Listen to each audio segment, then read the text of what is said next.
Okay, kids, we're stuck in traffic. I'm not sure who's actually going to watch this, but this is regular Dallas traffic, and it's overcast today. And so I could not see the stars last night, and I couldn't very much well sleep. So kids are in the back. We're waiting.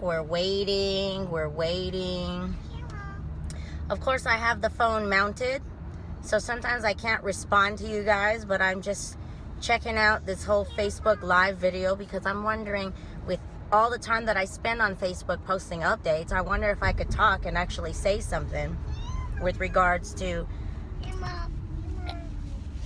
everything that I think about and talk about on Facebook. So if you're viewing this, I'm in traffic and there's really not much else going on, but apparently somebody's viewing it because I'm seeing 2 viewers on there. Now, I can respond voice to your questions, but I cannot actually type anything. So if you're watching this, you can start typing comments and then maybe I can answer it. Okay, so today is Thursday. I forget what day it is, January 21st. And I figure I might as well make this video useful to somebody. So I'm going to talk about one of the classes that I have in my Astro Newbies group about the first house.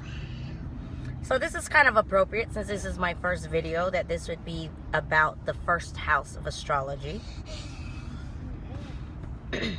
So in the class that we are talking about the first house, we're actually going through all of the different 12 houses, as well as how to create an actual vision board based on the 12 houses. Vision boards, a little bit about them. They were a concept associated with all of that law of attraction, the secret, and all of that. Vision boards are useful if you are a visual type of learner. I'm actually a visual person, and the kids are all arguing in the back. So as a visual person, I like the use of images, the use of chalkboards, dry erase boards, whatever you call it, in order to illustrate an example of something. Oh no, the light's off. So the purpose of a vision board is for people to actually see a visual representation of some of the things that they want. But at the same time, associating it with your 12 houses kind of makes sense. In the Astro Newbies class, and if you're not part of the Astro Newbies class, send me a direct message so I can add you. I created just a list of affirmations. I printed them out. They're actually something that I use for the kids. I cut them out every day, and I post one a day so that the kids can remember that and keep it for the theme of the day. I like to keep it as a theme for myself for that day, something to remember. So if I say something like, I am kind, then I'm going to constantly remember that all day. People use affirmations in different ways. They may write them out and write them over and over again, sort of like mental muscle memory. They may have vision boards and associate an image or a visual with a particular affirmation. For instance, some people use other senses as a way to remember a certain affirmation that they have. For instance, my dad used chapstick a lot when we were growing up. So the smell of chapstick always reminds me of him. It's sort of like association, whether it's word association, visual association. Are you all purposely talking because I'm talking? Because I notice everyone's quiet when I'm not talking. And then as soon as I begin talking, then everybody decides to talk. So if you want to talk, what would you like to share with everyone? No. Nothing? Yes, nothing. Yes, nothing. Okay, well, let me talk then. I'm talking to all of these 3 people out there. Huh? I'm talking to 3 people on the phone. You see Mommy's face on the phone? You guys see it back there? Yeah. See Bailey's face back there? So I'm talking to everyone on Mommy's phone because I'm bored and in traffic. Okay, so if I start talking, are you all going to start talking? Yep. They're not my Okay. air conditioner.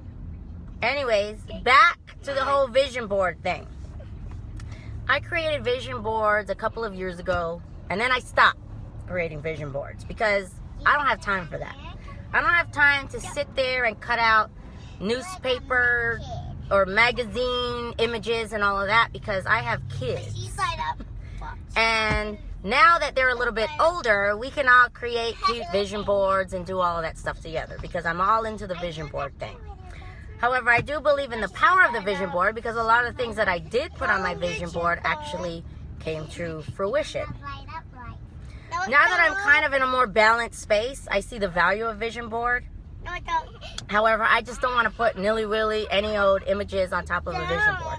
I actually want to have thought put into it so that when I bring out my vision board, not only will it be sort of like a family memory board for me, it also will talk about kind of dreams and other things that I have going on. I'm not naked. So, in the Astro Newbies class, as we're talking about the first house and vision boards, some of the things to remember about the first house is, what did I just say? I just said, Here I am. why do you all start talking when I start talking? I don't know. I think you all do it on purpose, even when I'm on the phone. I don't know. I don't know. Are you guys being funny? I don't know. Okay, No. so, first house, vision boards. The first house in astrology, I can which see also baby includes your blue. ascendant and your rising sign, should also be where you start. It's your starting point. Remember the thing about a starting point, though? It's your first house. That means eventually you have to move out of it. You can't stay there forever. And that's pretty much just what life is. Like, hopefully I'm not stuck in this traffic forever. Then that way I'm not staying in one spot. I am trying to get to work and trying to get to school. So if you stay in your first house, you think about it for a little bit and where you are, and then you move forward. So for me, the sign of Taurus is in the first house. So when you think of Taurus, you're thinking of the bull, right? And so what does a cow or a bull do? Some of the things about Taurus, and you'll see it, they're in the stock market. If you go on Wall Street in New York, they have this big, huge statue of a bull. It's there for a reason. Okay? You have bear stocks and you have a bull market. When they talk about a bull, they talk about a very rapidly growing stock market. But the stock market should also represent prudence and financial stability, which is why they use the iconic symbol of a bull. Cody? So, there's other uses for the bull symbolism. As I said, Taurus is in my first house. So I approach things, or I look towards people that don't know me as very stable, financially stable. And that's the good parts of Taurus the bull. And the kids are all screaming in the back because, of course, we're all stuck in traffic. The other thing about Taurus, though, being in the first house is maybe sometimes I can appear very stubborn and fixed. I'm not going to move. One of the misconceptions about being fixed means that you stay in one spot. However, being fixed also means that you don't really ever give up. If you're on a project or if you're working hard, you don't necessarily give up. You're fixed, working to completion what it is you're doing. So those are some of the things that I want to associate with my first house because Taurus is in the first house. If, say, for instance, you're an Aries is in your first house, then you're going to take on in that first house the impression people are going to think about you as if, you know, you're a go-getter. You're going to charge very hard. You're me first, right? Putting yourself, not necessarily putting yourself over others, but you're going to take action. No donuts. And Michelle is actually messaging me. John, did you actually join this? Do you not have anything else better to do? Because I'm just in traffic. And you're going to hear all about astrology. But unfortunately, I can't type a response to you, but I can respond to you by voice. So, John, if you're listening or watching, feel free to ask me a question. So, back to the first house in astrology.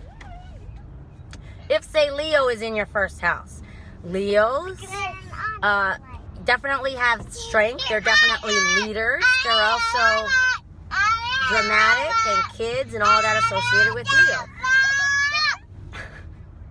So, you guys are purposely doing that back there and being loud on purpose. But this is also a good example, since my son is a Leo and the attention is not on him, that he will do everything in his power to make sure that everybody can hear him while I'm talking. So he decided he's going to start singing some song. Are you singing the Barbie song? Yes. Cody, did you watch the Barbie cartoon? Is that why you're singing the Barbie song? Because why? I missed the show. You missed the show? Then how do you know what the words are? So anyways, going back to that whole first house affirmations, which I also created for the kids, I created affirmations such as, I am a good listener. But apparently today's affirmation is not about listening. But today's affirmation for the kids is also about how I am happy.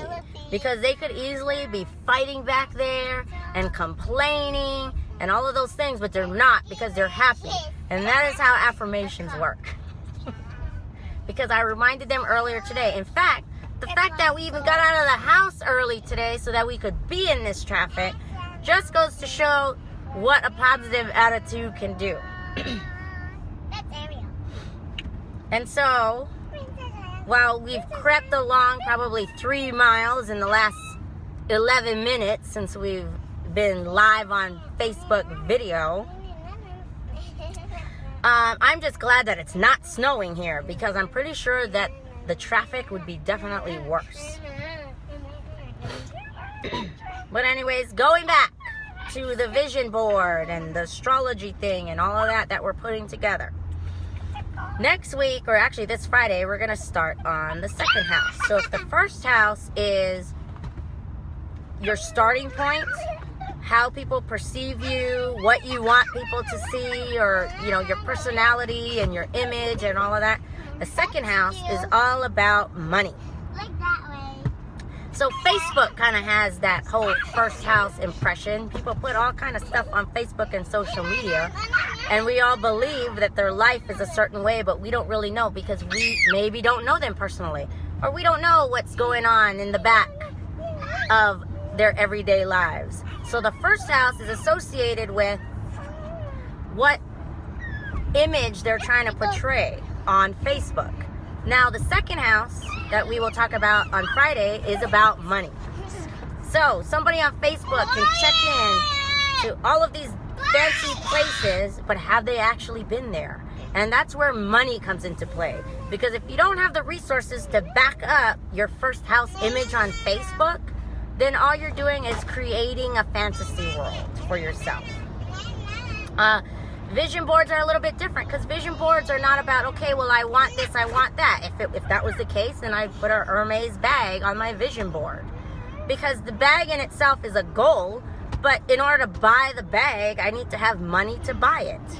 And knowing how I am as a Taurus, which is all about financial stability, I could actually raise the money to buy it, but does that mean that I'm going to take money out of my children's mouth in order to buy the bag? Yes, Cody. Where's your lunchbox? Oh, lunchbox. Since we were just talking about food, am I really going to take the money out of my child's mouth just so that I can fulfill the image on my vision board of a brand new truck or a Hermes bag or a Chanel bag or something like that? No, obviously I'm not. So you have your lunchbox.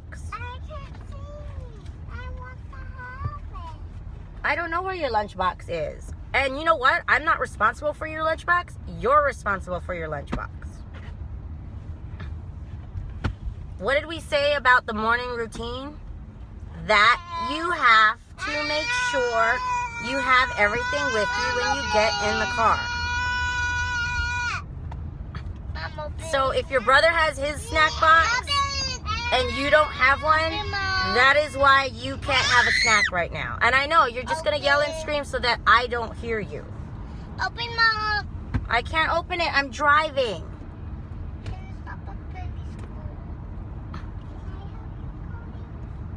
But yes, that is a good thing to do, Bailey. You can help Cody open whatever it is he wants me to open. I can't open it because I'm driving.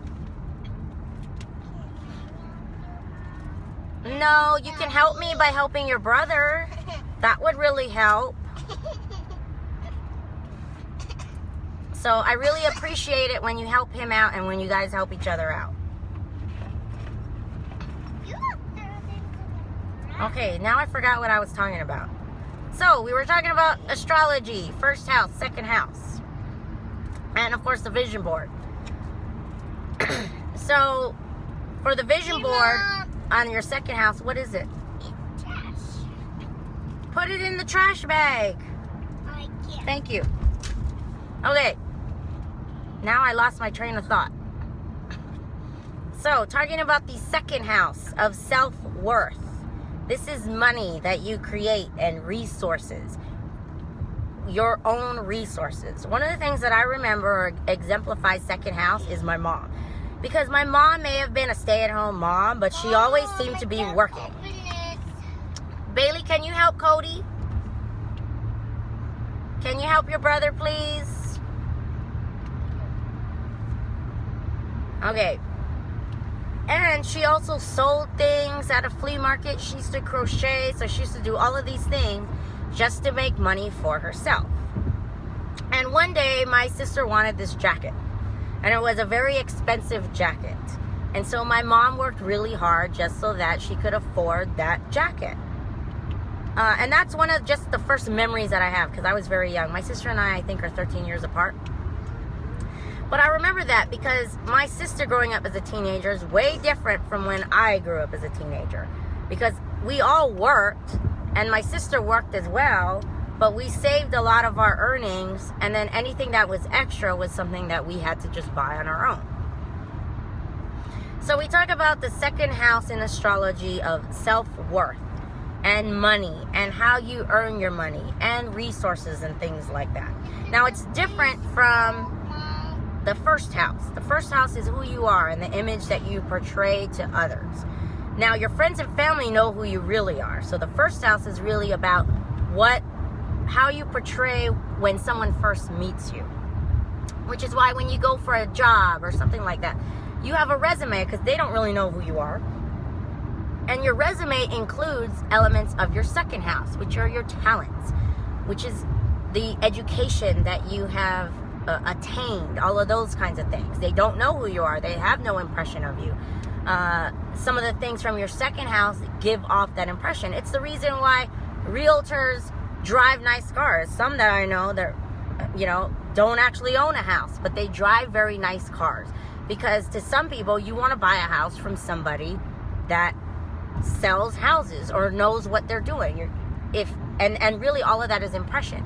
If, say, you're going to buy a house from someone, would you buy a house from someone who can't manage their money, and yet you're going to allow them to negotiate a possible house offer for you? You probably wouldn't do that at all.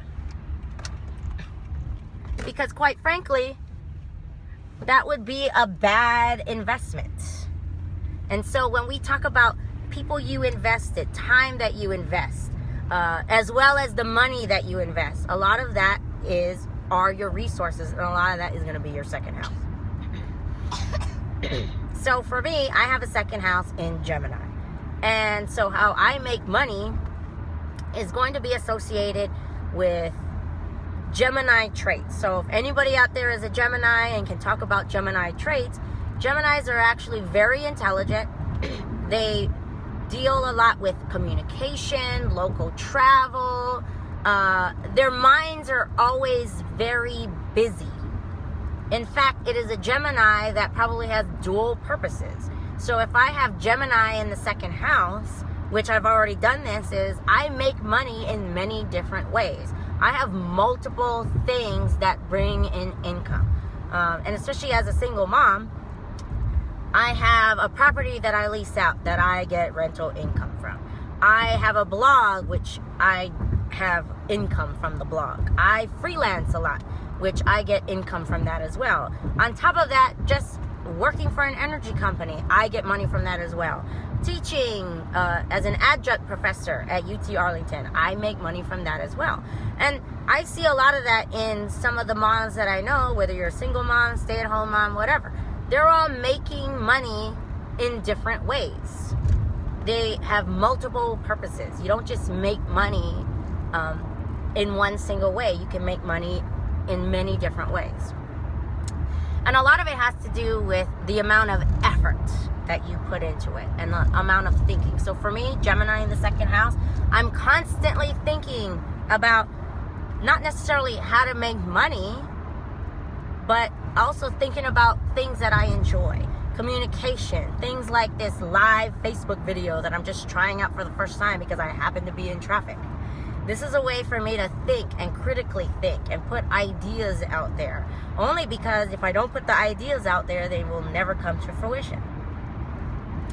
So as we talk about the first house, then we talk about the second house, which for me is in Gemini. If, say, for instance, somebody I know, their second house is, let's say it's in Pisces.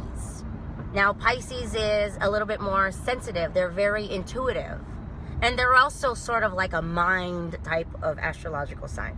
So their method of making money or means by which to make money may actually be associated with something like counseling or therapy or, you know, something along those lines. If Sagittarius is in your second house, Sagittarius is world travel. Always remember Sagittarius as travel, philosophy, higher education. Maybe a means by which a person that has Sagittarius in the second house makes money is in teaching or is something in travel. Maybe they're a travel agent. There's a lot of different things that we do in the second house. Now, the second house, I'm talking about money, but what about things like self-worth? You can have two people, identical degrees, identical experiences. But what about their attitude and how they feel about themselves and their ability to compete, work hard, or do what they need to do in order to not just make money, but in order to gain the experience? The second house not only is self-worth, but it's going to be those resources, that experience from which they can bring all of that wealth of information that they have and what they know and bring it to the forefront. But if you lack any kind of enthusiasm or confidence in your abilities, then you're not even going to put forth the effort. If, say, you have a planet in the second house, let's say something like Saturn, which is very restrictive, it may require you to take on more responsibilities. When you think of restriction, don't ever think of it as a bad thing. Think of it as a way of, okay, I'm restricted in a sense that I don't have a lot of freedom to just make whatever choice I want without repercussions. With a planet like Saturn, which is really a very a responsibility sign, that's what I call it, it's going to require you to think a little bit more about consequences with regards to actions. And maybe not make emotional decisions. Maybe rely on a little bit of emotion as well as logic and you know, opportunities and look for alternatives. And so it may take you a little bit longer to do that.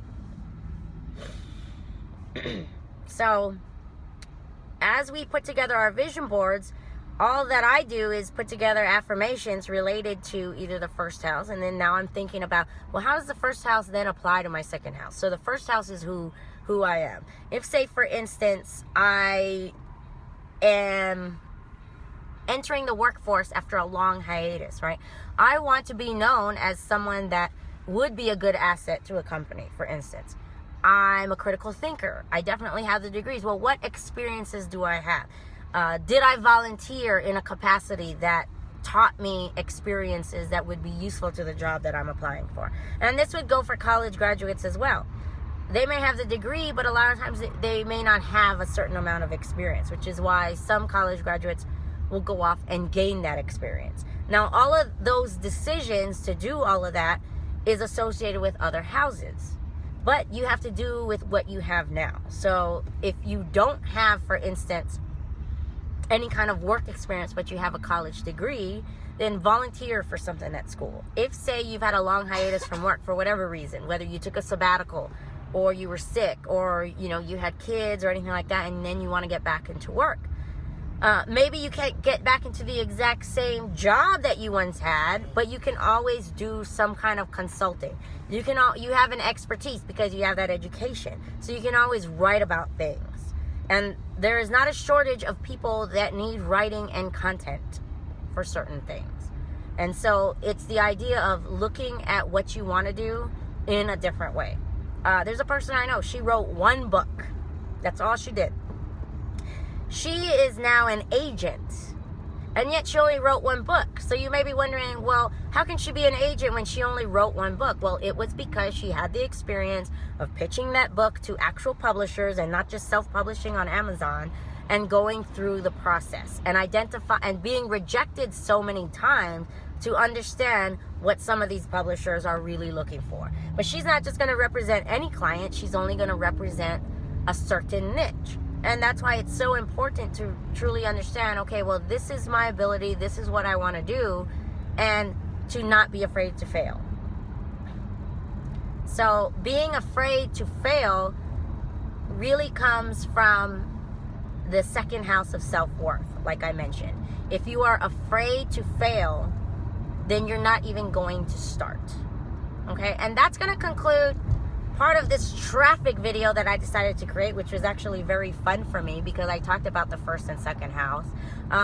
And probably next week, I'm going to go into a little bit more detail about the vision board itself on my next traffic interview or traffic jam session that I'm going to call it, because it really made this drive much more enjoyable. Anyways, I will see you all around, probably on Facebook in the next couple of minutes. And anyways, enjoy your day.